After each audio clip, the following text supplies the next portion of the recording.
The Committee on the Indo-Pacific of the Foreign Affairs Committee will come to order. The purpose of this hearing is to help shape how Congress should be thinking about the strategic importance of the Pacific Islands. With that, I would like to recognize myself for an opening statement. You know, I'm really excited that this is my first hearing as a chair of this Indo-Pacific subcommittee. Yay. Thank you. And also the first subcommittee hearing in this Congress. And I look forward to working with Ranking Member Bera, who's been sitting in this chair when you guys were in the majority, and now we take the gavel and we are in the majority. I look forward to working with both members of both sides of the aisle on policies that strengthen American leadership in the Indo-Pacific.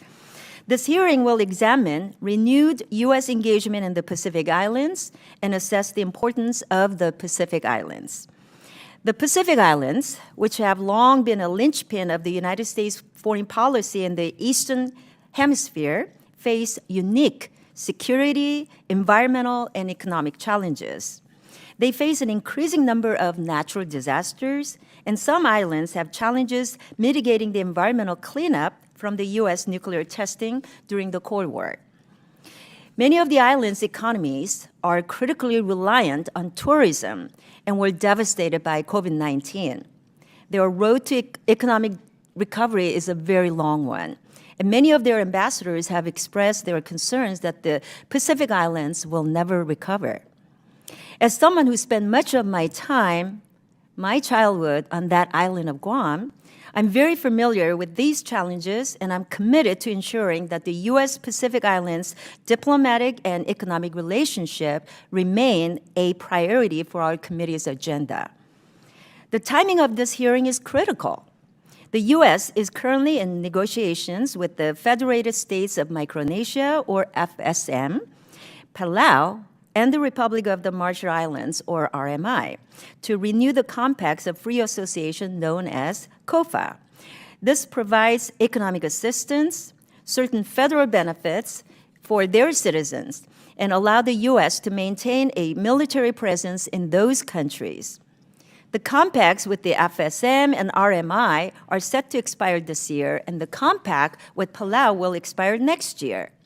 So much of today's hearing will be focused on getting updates on the compact negotiations from the State Department and other agencies involved. I'm concerned that we have not received much information on the status of the negotiations, and going forward, I ask that the State Department regularly update our committee on your progress. I cannot understate the importance of renewing the COFA agreements. Our military installations in these countries are vital logistics hubs for our operations in the Pacific, and the agreements provide the citizens of these countries with benefits that they otherwise would not have. During the Second World War, most of the Pacific faced a brutal Japanese occupation. And the U.S. fought a bloody campaign to liberate the Pacific Islands, and tens of thousands of U.S. service members lost their lives on those islands that today the U.S. has COFA agreements with. 70 years later, the Pacific Islands are facing a variety of new threats. We were recently alarmed by the outgoing FSM president's detailed accounts of the PRC's political warfare, including the dispatch of the People's Liberation Army surveillance vessels in Micronesian territorial waters and the CCP's overt efforts to bribe high-ranking government officials.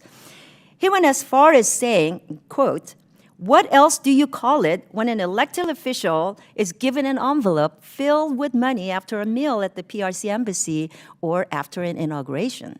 End quote. Last year, the U.S. and its allies in the region were shocked by the announcement of an ambiguous security agreement between the CCP and the Solomon Islands, which is roughly 20 pages long and would guarantee that the People's Liberation Army could send troops to the Solomon Islands to, quote, "protect the safety of the Chinese personnel and major projects," end quote.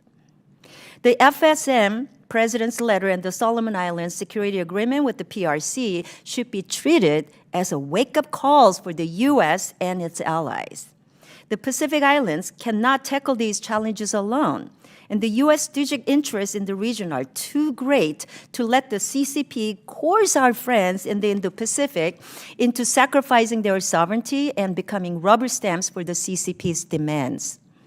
This committee stands ready to work with the administration to ensure that our interests in the Pacific Islands are protected and that our allies and friends in the Pacific Islands have the tools they need to tackle the new security, economic, and environmental challenges they face. So I look forward to hearing from our witnesses and the members of this subcommittee.